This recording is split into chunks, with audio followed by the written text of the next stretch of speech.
پیارے بچوں السلام علیکم ورحمۃ اللہ وبرکاتہ۔ پیارے بچوں آج ہم جماعت ششم مضمون اردو عنوان شعر میسور ٹیپو سلطان پڑھنے جا رہے ہیں۔ پیارے بچوں آج ہم اس کے آخری دو پیرا یعنی چھٹا اور ساتواں پیرا پڑھنے جا رہے ہیں۔ بسم اللہ الرحمن الرحیم۔ مذہبی رواداری کی جو مثالیں ٹیپو نے قائم کیے وہ مشکل سے کہیں اور نظر آئیں گی۔ اس نے مندروں کے لیے جائیدادیں وقف کیے اور ان کی حفاظت کا بھرپور انتظام کیا۔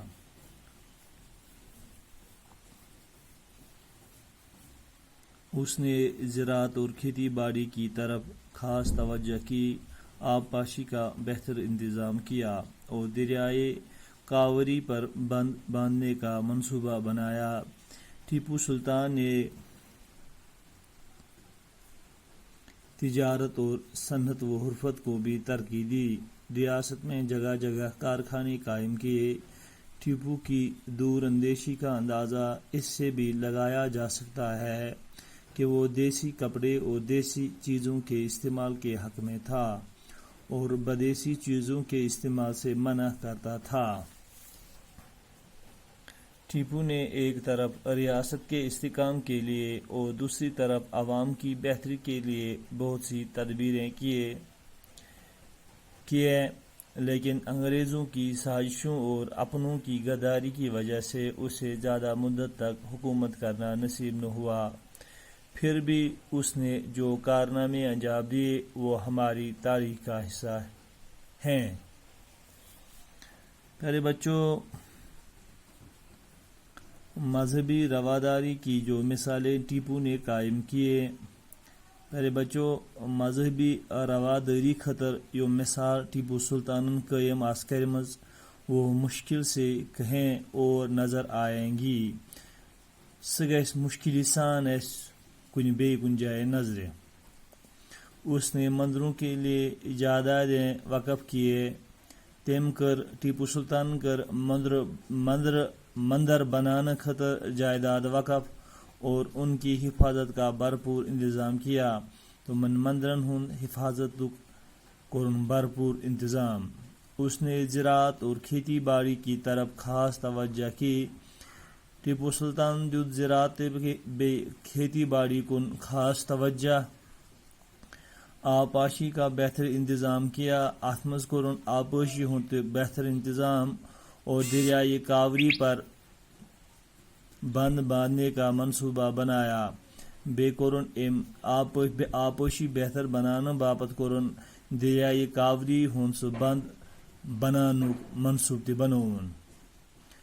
ٹیپو سلطان نے تجارت اور صنعت و حرفت کو بھی ترقی دی۔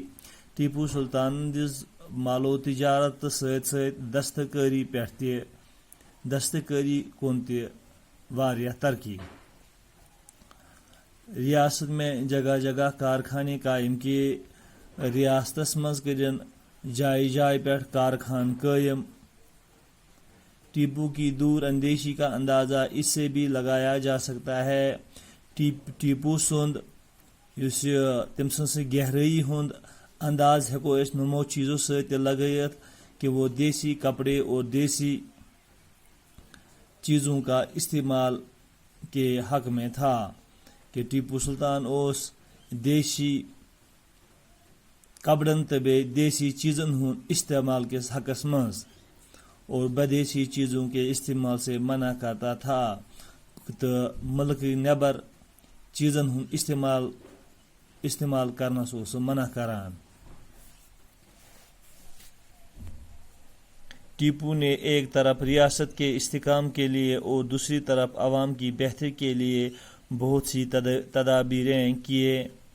ٹیپو سلطان کر ایک طرف ریاست مضبوط کرنے خاطر تو دویمہ طرف عوام بہتری کن گامزند کرنے خاطر واریاہ تدبیر قائم، لیکن انگریزوں کی سازشوں اور اپنوں کی غداری کی وجہ سے اسے زیادہ مدت تک حکومت کرنا نصیب نہ ہوا۔ مگر انگریزن ہند سازشوں ست دبے پنن ہزن گدریو ہنزو وجہو ست ہیوک ٹیپو سلطان زیادہ مدتس تین زیادہ وقتس تین حکومت سنبھالت. پھر بھی اس نے جو کارنامے انجام دیے، پھر بھی یم کارنام ٹیپو سلطان انجام دیت وہ ہماری تاریخ کا حصہ ہے، تم چھ سان تاریخ حصہ. پیارے بچوں، یہ تھا ہمارا آج کا ٹاپک، ہمارا آج کا عنوان. دیجیے مجھے اجازت. السلام علیکم ورحمۃ اللہ وبرکاتہ.